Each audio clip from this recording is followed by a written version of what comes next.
Hi everyone, my name is Michael Hensley. I'm the art instructor at Taos High School. I have been a professional artist working in the Taos area for 30 some plus years. Don't want to tell you exactly how many and give away my age, but been doing it for quite some time. I grew up in Taos, New Mexico, but I attended art school in New York City. I attended the Art Students League of New York City and the National Academy of Design. And I also spent a little bit of time in upstate New York at the Woodstock School of Art. So I will be your instructor for the 2020-2021 school year. I am very much looking forward to meeting all of you guys. Pretty excited to start the new year off. I've been preparing lots of material and everything seems to be flowing and coming along pretty well, so I can hardly wait to get going. Just a little bit of information regarding the courses that I will be teaching for the upcoming school year. All my classes, with the exception of for freshmen, so sophomores through seniors, all my courses can be taken as dual credit classes if you fill out all the paperwork through UNM Taos. So in the fall, I teach artistic anatomy, human, and in the spring it will switch to artistic anatomy, animal. I teach a portraiture class in the fall that becomes a still life class in the spring. And I also teach a fantasy art class in the fall, which will become a creature design class in the spring. Sadly, I won't be able to have my realistic oil painting class that I usually do in the fall or the sculpture class that I do in the spring. Due to the present day circumstances, it just wasn't going to be able to work out due to a variety of concerns, mostly safety concerns. So those are the courses that I will be teaching throughout the school year. The fantasy art and the creature design are advanced drawing classes. You have to have completed at least one full year, successfully completed one full year of artistic anatomy in order to be receive consideration to be in those courses. At this time, I'd briefly like to go over the materials list with you guys. There's a few materials you're going to need for the upcoming school year. And I'll just read through this real quickly and then I'll show you examples. You will be able to find this and print it out. It will be in the announcements on Canvas. An important note is everything that we do will be online through Canvas. If you need to contact me for any reason at all, you can use Canvas inbox and send across messages anytime. I'll be checking them on and off throughout the school day. While I'm teaching, I may not be able to get back to you right away, or if I'm recording or working on something, but I will check intermittently throughout the day and get back to you just as soon as I am able. So here, going through the materials list very quickly, and this is what it is going to look like, and you can print it out again. So you're going to need a sketch pad. I recommend that you use this size. It's 9 inches by 12 inches. So when we start and we're ready to go back to school, this will easily fit into your backpack. At the beginning of the year in the artistic anatomy classes, I strongly recommend this particular one. It's a little bit cheaper in cost. It has 100 sheets, and this one is it's the Strathmore Sketch Series 300. It's used to be spiral bind. I think the new version now is structured a little bit differently. You can still see or find the spiral bound in some art supply stores, but the new one is coming this way, and you can just peel these pages right on out of here. So either this or the spiral version is fine. This is the newest version of the Strathmore 300 series. And this pad comes with 100 sheets, which is really nice. Another version, which is a little bit nicer quality paper, I actually use this in some of my demonstrations that I will be posting in the course throughout the year, are actually done on this paper. And this is 400 series. It's a Strathmore drawing paper. It's a little bit more expensive, and there's only 24 sheets in a pad, so I probably wouldn't recommend this for most students when you're starting out. it can get pretty costly. So, and then as we move further on into the year, and we're going to have some time, and actually you might want to order these quickly as well, because there'll be times when you're going to be able to have a lot more time to do a longer drawing.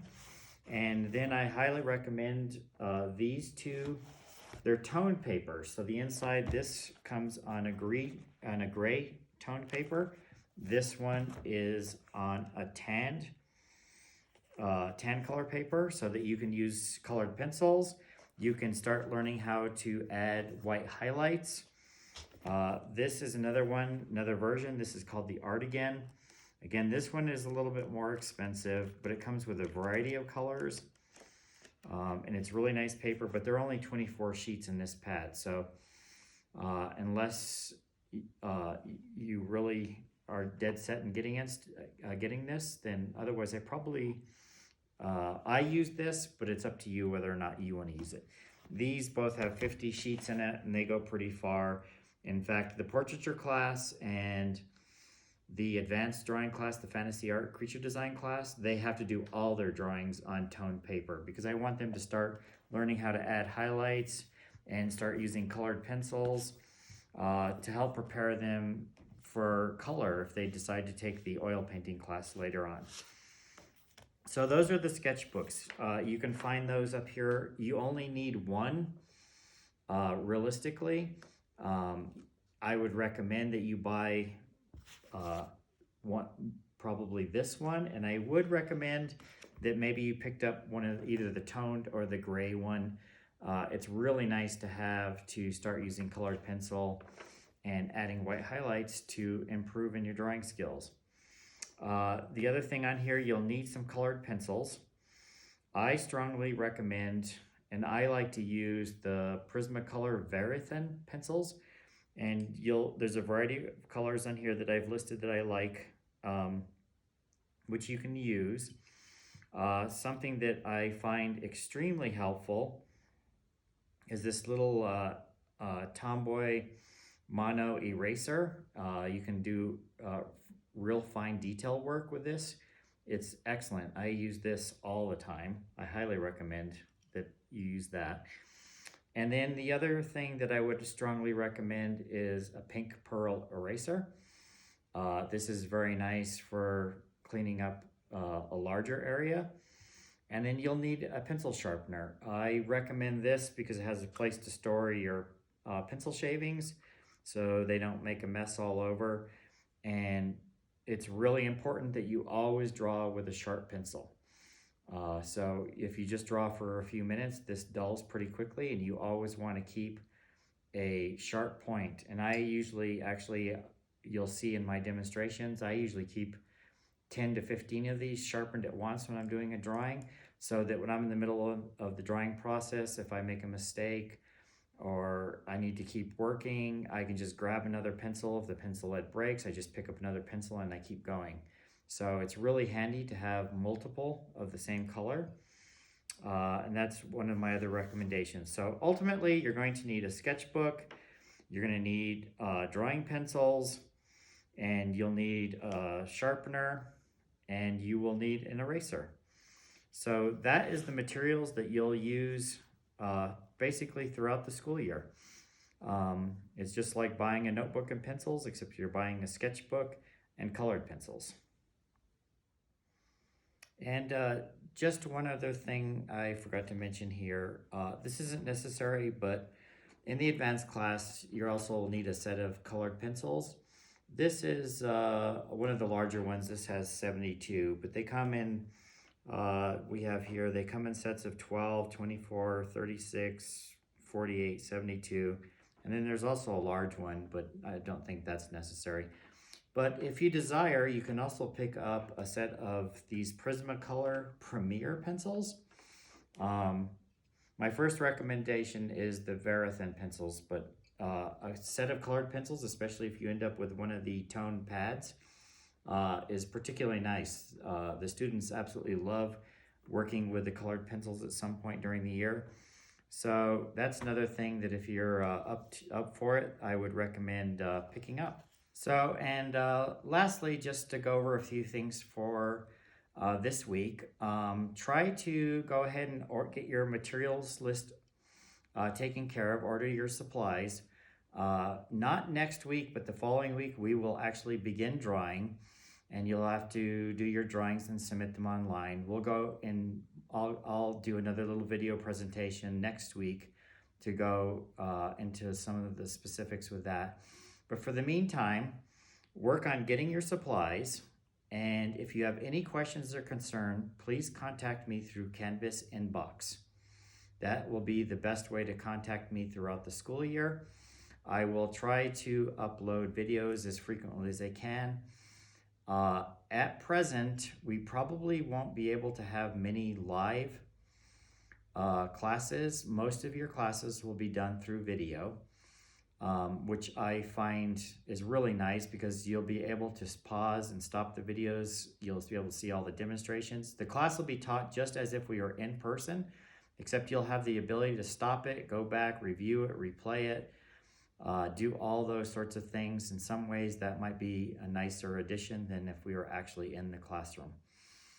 Other than the fact that I won't get to know all of you guys as well, and that's kind of disappointing to me because I love the interaction between myself and my students. That's a big deal, but hopefully we'll get back soon. So always check the announcements on Canvas. I will post any new announcements, video, and so forth in announcements. And when we start with our in-class work, it will always be found in assignments. But in the meantime, every time you get on, make sure you look and check your announcements. Anything new will be posted there. And I will be checking back in with you fairly quickly with quite a bit more information. And look forward to seeing you guys or speaking with you guys soon.